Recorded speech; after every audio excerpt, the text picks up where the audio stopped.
We're here at Ontario CollectorCon, and I'm with Mr. Kenny James, the voice of Bowser. Howdy. Howdy. Howdy. See, I'm from Texas. Well, I grew up in Texas, but lived in Washington State for 37 years. I just moved back to Texas, though.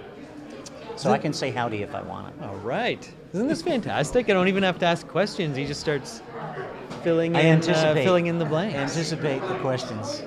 But go ahead. You must have a question. Well, I was going to ask how your career began, and you already said you grew up in Texas. Yeah. So yeah. I don't know. We can start there, or go past that, or we'll be right back. It was a dark and stormy night when you were born. Yeah, no. I don't want to interrupt your line here. Are they going to come back? Okay. Yeah, no. They'll probably come back. Maybe. So. No, as far as getting the gig and everything, though, yeah, it was the right place at the right time situation, you know. I was working my regular job at Suburban Propane. I was a service tech, and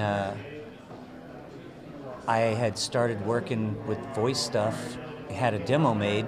I went to a class at the University of Washington that this voiceover guy, Nigel Lloyd Neal, was teaching, and he produced a demo for me. So I had a demo in place, albeit a very long, convoluted demo. It was 3 minutes plus, and was part characters and part commercial work, and it's not the way people do it now. Now demos are shorter and they're very specific. You know, you have a commercial demo and an animation demo and a political ads demo. It's unreal.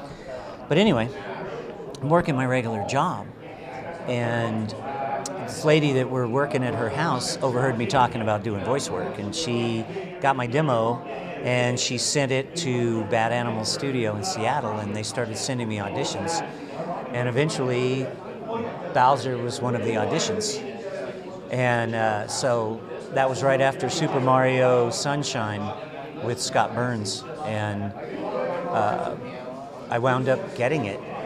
I really was, set it and forget it. And I wound up getting it. It blew me away, because then I was like, oh, now I have to actually do this. I had no idea what I was doing. I had been in studio recording music before, but had never been in a studio to record voice work. So I was a little scared. I was scared, but it was okay. But that's how it happened. About 2 weeks after the audition, I think it was, I got an email that said, you got the job. And I was like, oh, crap, now what do I do? And the rest is history. 15 years later, here I sit.